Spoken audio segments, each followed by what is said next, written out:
7h, 10h sur Radio Courtoisie, suivez la ligne droite. Chaque fois que la rue parle, que des manifestations massives et violentes ont lieu, le souvenir des émeutes du 6 février 1934 est convoqué.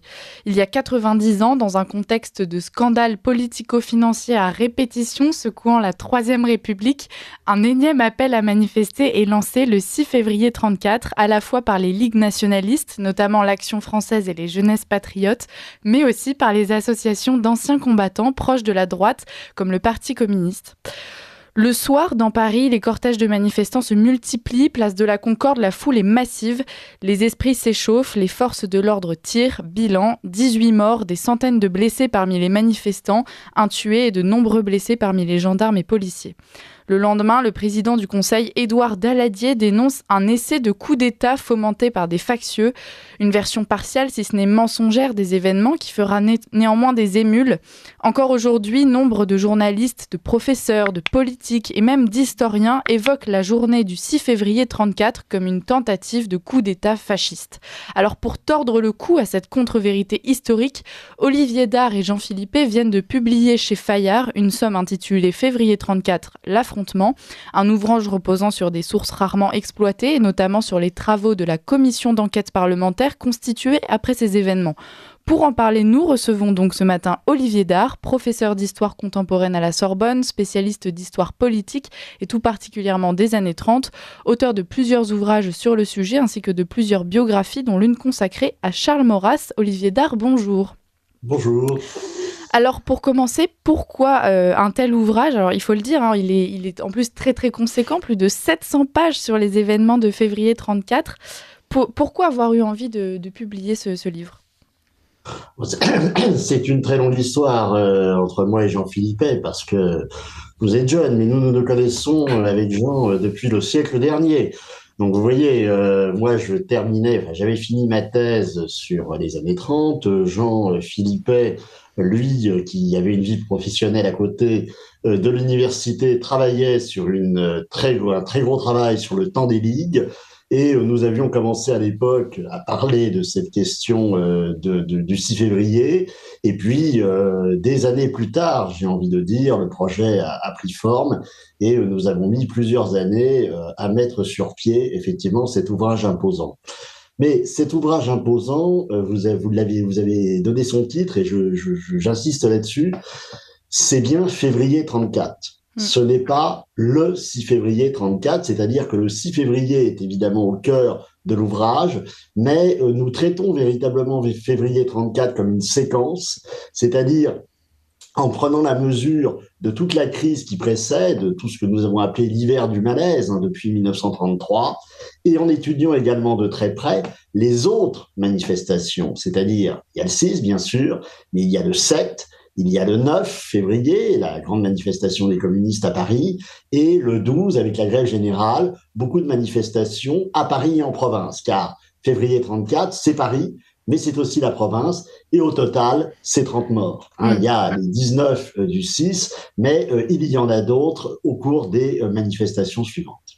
Alors, vous insistez sur la période, c'est un de vos arguments pour expliquer que finalement, le 6 février 1934, c'est pas vraiment une tentative de coup d'État, mais simplement un épisode qui s'inscrit dans une ambiance plus générale de protestation. Oui, alors ce n'est pas une tentative de coup d'État. Pourquoi ? Parce qu'en réalité, alors on a écouté la célèbre chanson des Camelots du Roi. Il est évident que les Camelots du Roi et l'Action française auraient volontiers renversé la République pour y rétablir la royauté. Le seul problème à l'époque, c'est qu'elles n'en ont nullement les moyens. Elles ne l'ont d'ailleurs pas vraiment projeté au-delà du discours. Et d'ailleurs, Pierre Pugeot, dont il était question dans la chanson, avait dit à l'époque « Monk a manqué ». C'était la fameuse référence au général anglais qui avait rétabli la monarchie en Grande-Bretagne. En réalité, ce qu'il faut comprendre, c'est que le 6 février, toutes les organisations qui manifestent, vous en avez cité un certain nombre, j'ajouterais quand même les Croix de Feu du lieutenant-colonel de la Rocque, où les communistes, c'était les anciens combattants communistes. Eh bien, toutes ces organisations qui manifestent, en réalité, sont mues par un désir de protestation, c'est certain, mais n'ont nullement, et je parle en particulier des organisations marquées à droite, un projet véritablement commun, si ce n'est celui de s'opposer au gouvernement radical, de dénoncer la corruption, voilà. Mais c'est un peu une forme de fureur impuissante, sans véritable alternative politique. Et ceux qui ont une alternative politique, ils ne sont pas forcément dans la rue, mais ils vont être plutôt au Parlement. C'est la droite parlementaire qui œuvre pour une partie d'entre elles et qui va œuvrer au retour de Gaston Doumergue, mais je pense qu'on en reparlera. Mmh. Alors, justement, vous évoquez les éléments déclencheurs de cette crise. On parle souvent de l'affaire Kaviski. Alors, est-ce que vous pourriez revenir rapidement dessus en quelques mots, mais surtout nous dire si c'est le seul élément finalement? Alors, l'affaire Stavisky est un élément absolument fondamental. C'est un élément fondamental qui va effectivement déclencher, à partir de la fin décembre 1933 et au début de 1934, une agitation permanente dans Paris, des campagnes de presse particulièrement violentes menées par l'Action française notamment.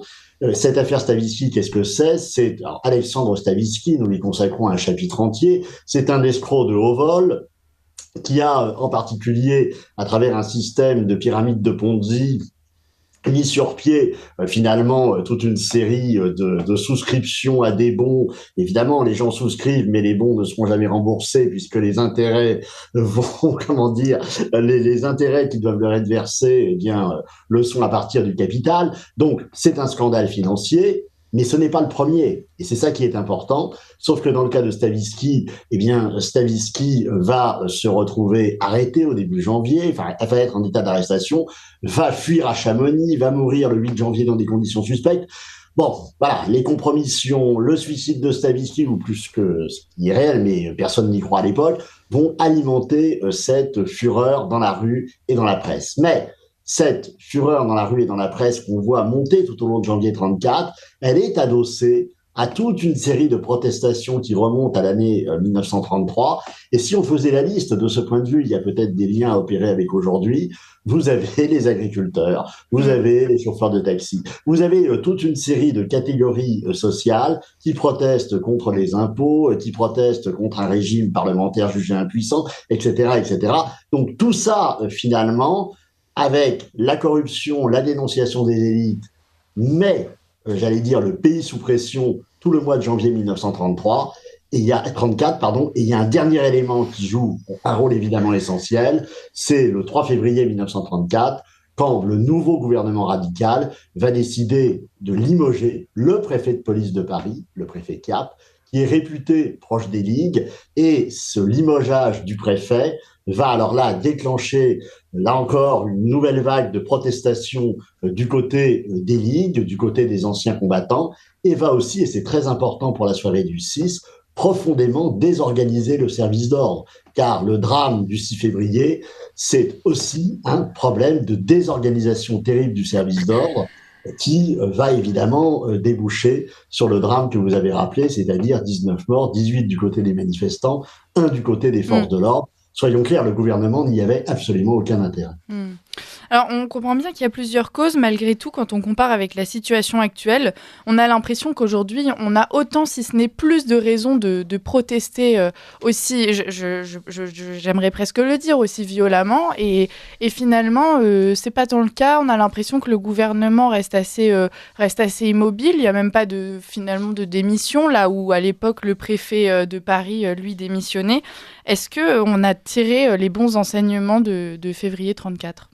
Attention, le préfet de police, il n'a pas démissionné. Il a été limogé, exactement. Oui. Non, simplement, si vous voulez, le contexte n'a rien à voir. Je crois que là, pour le coup, l'histoire est importante. C'est-à-dire que d'une part, le rapport à la rue n'est pas le même.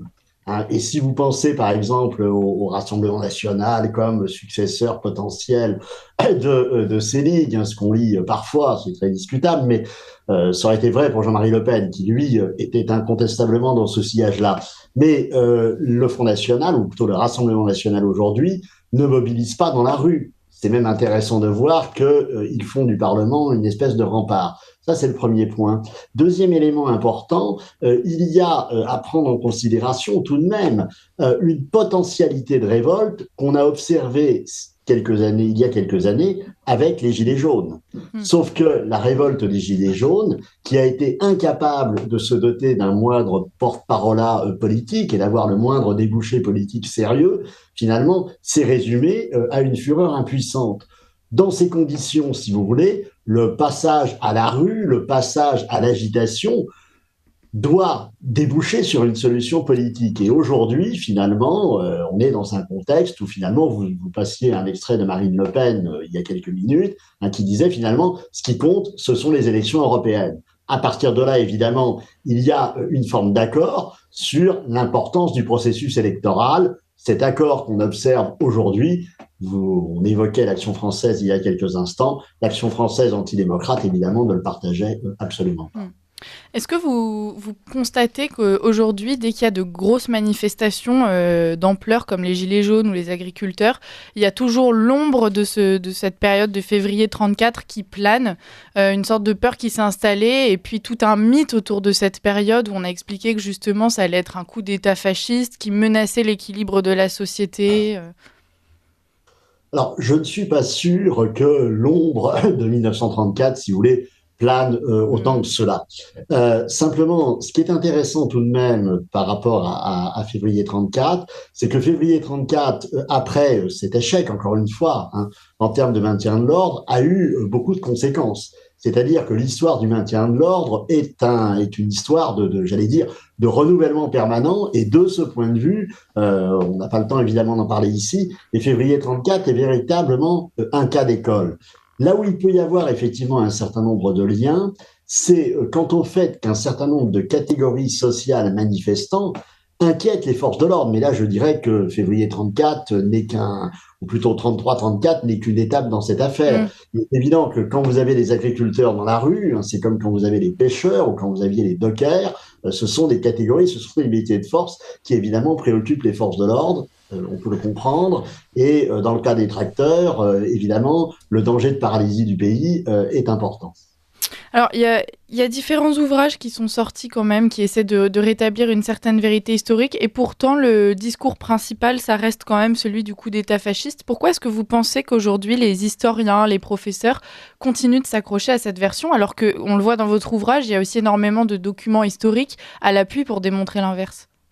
Alors, je suis pas sûr, si vous voulez, que l'historiographie soit aussi opposée à l'idée qu'il n'existerait pas de coup d'État, parce que depuis l'ouvrage de Serge Bernstein en 1975, c'est quand même en général ce qui est retenu. Simplement, ce qu'il faut bien comprendre, c'est que il y a à travers le 6 février 34 et février 34 un autre élément important qui relève de la question des mémoires. Du côté des droites, et notamment des ligues, ces mémoires, finalement, ont été plutôt liées à l'époque, mais aux martyrs de février, etc. Mais c'est l'histoire d'un échec. Pour les gauches, c'est tout à fait différent. Les gauches y voient la naissance du Front populaire. Alors, on pourrait discuter des conditions de la naissance du Front populaire, du rôle de la Troisième Internationale, mais qui est fondamental. Mais ce qui est essentiel, c'est que février 1934 et les lendemains du 6 février marquent une formidable mobilisation des gauches. Et ça, nous le montrons vraiment, on n'est pas les premiers, mais là vraiment on insiste là-dessus, sur cette mobilisation des gauches, à la fois en province et à Paris, et c'est le moment d'ailleurs où les gauches réinvestissent la rue au détriment des droits. C'est essentiel.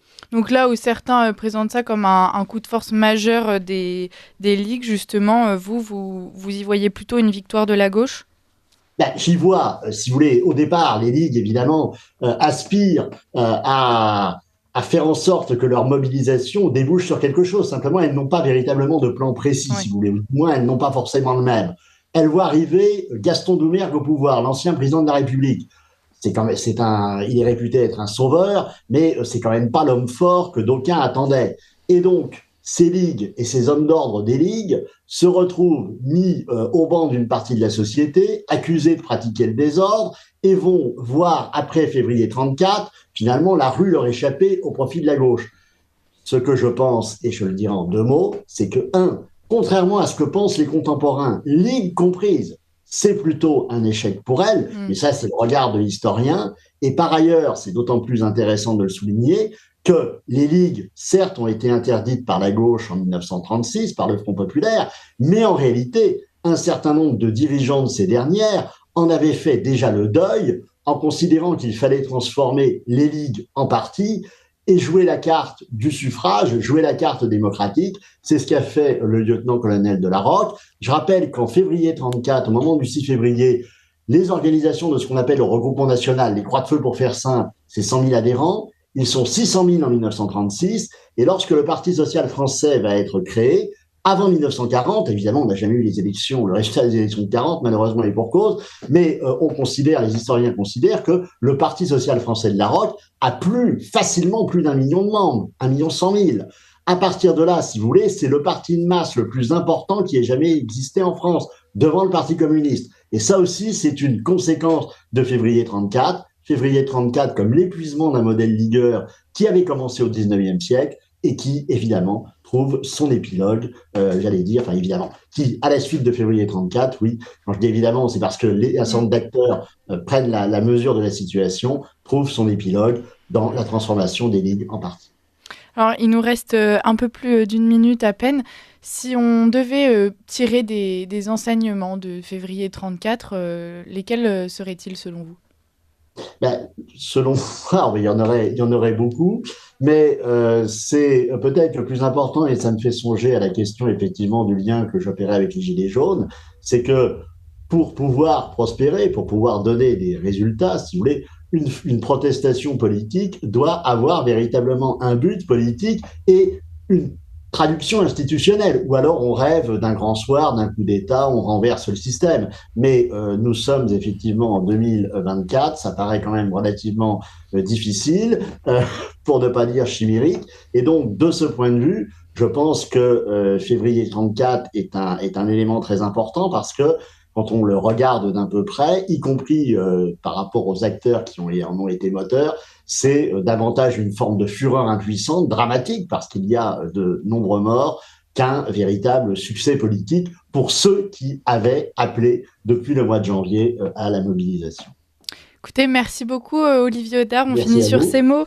Je rappelle que vous êtes historien, professeur d'histoire contemporaine à la Sorbonne, co-auteur du Dictionnaire du conservatisme avec Christophe Boutin et Frédéric Rouvillois, et que votre dernier ouvrage, coécrit avec Jean Philippé, est paru chez Fayard Histoire, et il se nomme Février 1934, l'affrontement. Chers éditeurs, on vous invite à vous le procurer. C'est un gros pavé, mais très instructif. Il y a beaucoup de documents historiques dedans. C'est très bien écrit. Donc, allez-y. Et merci à vous, Olivier Dard, d'avoir été parmi nous. Merci à vous. Merci de votre invitation.